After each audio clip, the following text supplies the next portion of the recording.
Saudara-saudara yang terhormat,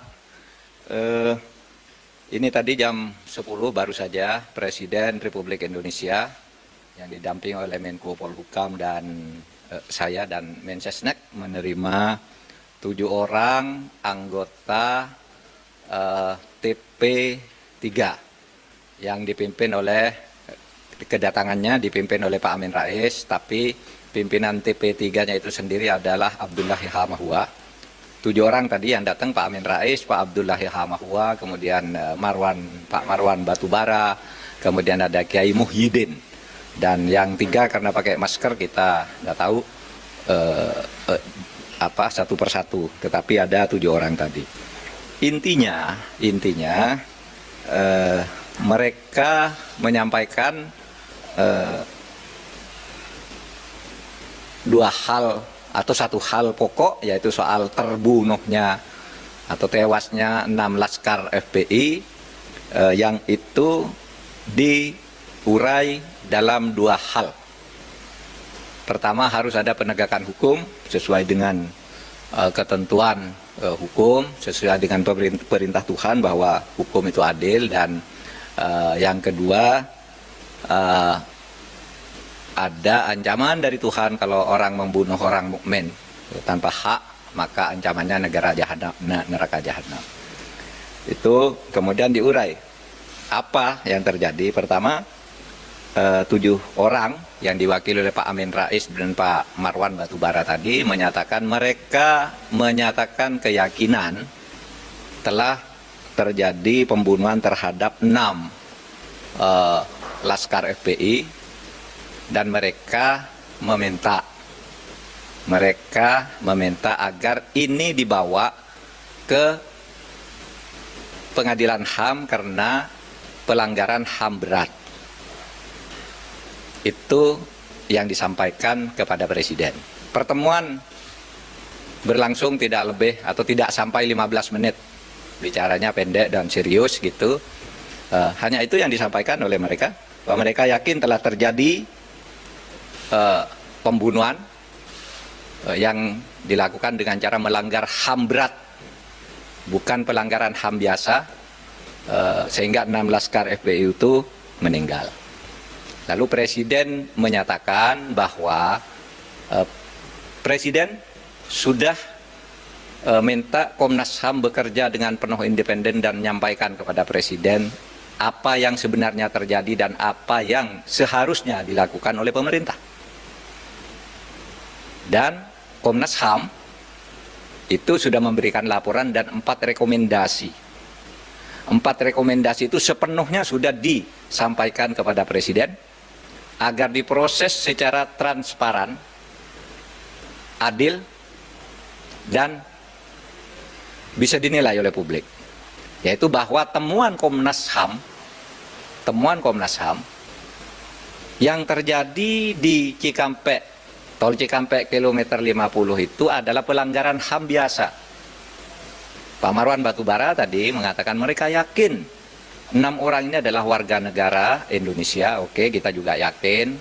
Mereka adalah orang-orang yang beriman, kita juga yakin. Dan mereka juga yakin, Pak Marwan Batubara, telah terjadi pelanggaran HAM berat. Saya katakan, pemerintah terbuka. Kalau ada bukti mana pelanggaran HAM beratnya itu mana, sampaikan sekarang. Atau kalau enggak, nanti sampaikan menyusul kepada Presiden. Bukti, bukan keyakinan. Karena kalau keyakinan, kita juga punya keyakinan sendiri-sendiri bahwa peristiwa itu dalangnya si A, si B, si C. Kalau keyakinan. Tapi Komnas HAM sudah menyelidiki sesuai dengan kewenangan undang-undang, enggak ada. Apa? Pelanggaran HAM berat itu 3 syaratnya. 1, dilakukan secara terstruktur. Itu dilakukan oleh aparat secara resmi dengan cara berjenjang. Struktur itu berjenjang. Harus targetnya bunuh 6 orang yang melakukan ini, taktiknya begini, alatnya ini, kalau terjadi ini larinya ke sini. Itu terstruktur. Sistematis. Ya, terstruktur sistematis. Juga jelas tahap-tahapnya perintah pengerjaan itu. Itu pelanggaran HAM berat, masif, menimbulkan korban yang meluas. Kalau ada bukti itu, mari bawa. Kita adili secara terbuka, kita adili para pelakunya, berdasar Undang-Undang Nomor 26 Tahun 2000. Nah, saya sampaikan begitu tadi, silakan kami menunggu terbuka. Dan saya katakan TP3 bukannya juga sudah diterima oleh Komnas HAM, diminta mana buktinya, secuil saja bahwa ada terstruktur, sistematis dan masifnya. Tidak ada tuh, ada di berita acaranya bahwa TP3 sudah diterima, tapi tidak ada, hanya mengatakan yakin. Nah, kalau yakin tidak boleh, karena kita punya keyakinan juga banyak pelakunya ini, pelakunya itu, otaknya itu, dan sebagainya. Yang membiayai itu juga yakin kita, tapi kan tidak ada buktinya. Oke, nah akhirnya ingin saya katakan bahwa sejak peristiwa ini meletus, masyarakat sudah mulai muncul agar dibentuk TGPF, Tim Gabungan Pencari Fakta. Ada yang minta pemerintah membentuk, ada yang tidak percaya pemerintah. Jangan pemerintah, nanti itu bohong itu hasilnya.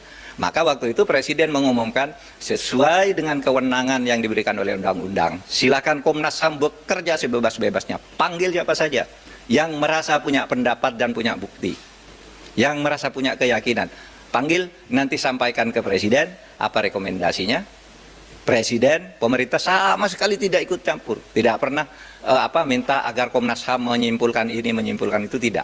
Kita hanya menyatakan kalau pemerintah yang membentuk, lagi-lagi dituding dikooptasi, timnya orangnya pemerintah, timnya diatur oleh orang istana, timnya orang dekatnya si A, si B. Nah, oleh sebab itu kita serahkan Komnas HAM. Komnas HAM silakan nyelidiki, mau membentuk TGPF juga atas nama di bawah bendera Komnas HAM, silahkan, mana rekomendasinya kita lakukan. Nah, itu yang kami jawab tadi. Nah, saudara, saya ingin jelaskan satu hal lagi yang juga saya jelaskan.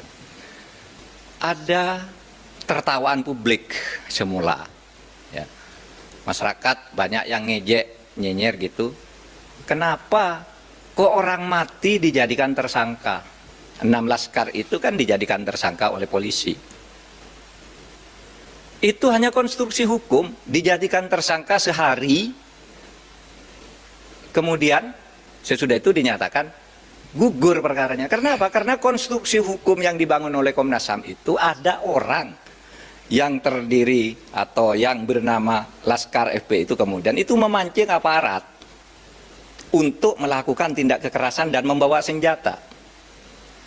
Ada bukti senjatanya, ada proyektilnya. Bahkan di laporan Komnas HAM itu ada juga nomor telepon orang yang memberi komando. Siapa? Gitu. Nah, oleh karena sekarang 6 orang terbunuh ini yang kemudian menjadi tersangka, dicari pembunuhnya, maka dikonstruksi dulu dia tersangka karena dia memancing aparat untuk melakukan tindak kekerasan dengan membawa senjata. Nah, sesudah itu baru siapa yang membunuh 6 orang ini, yang memancing ini. Nah, baru ketemu 3 orang polisi yang ditemukan oleh Komnas HAM itu 3 orang. Nah, sesudah ini ditemukan konstruksi hukumnya, baru 6 orang itu diumumkan oleh polisi, perkaranya gugur. Dalam bahasa yang sering umum disebut SP3, tapi tidak usah SP3. Itu cukup dikatakan perkaranya gugur sesuai dengan ketentuan undang-undang bahwa tersangka yang sudah meninggal perkaranya gugur. Cukup, selesai perkaranya gugur. Lalu siapa yang membunuh 6 orang ini, kita buka di pengadilan. Nah, kita minta ke TP3 atau siapapun yang punya bukti-bukti lain, kemukakan di proses persidangan itu.